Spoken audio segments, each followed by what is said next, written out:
خوش آمدین. با پیام زیاد دخترای خارج از افغانستان زندگی میکنن یک دفعه بر راشد کلکشن ویدیو پنجابی ها را با ما آمدم.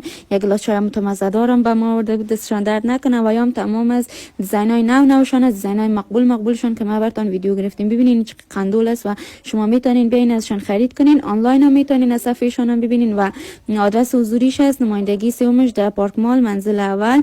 شما میتونین راشد کلکشن برین و بگیرین هر چی که دوست دارین. این پنجابی که بسیار مقبول بود، خصوصا تنبانش که امرای ما دوستم آمده بود، قدر خوشش آمده بود که یک جوره دوستم هم به خودش گرفت. این تمام دیزاین‌های قندول را که ما براتون ویدیو گرفتیم، تمام دیزاین‌ها موجود است. شما میتونین برین ازشان خرید کنین. این یکم بسیار شیرینک بود. کسایی که شیرینی خوری کدام محفل دارین میتونین این را بگیرین. تنبانکش هم بسیار مقبول است و ببینین اینی از دور دامنش، یخنش، آستینش و یا از تنبانش. البته پاچویش بسیار قندولک است، زیر رقم دیزاینک مقبول داره.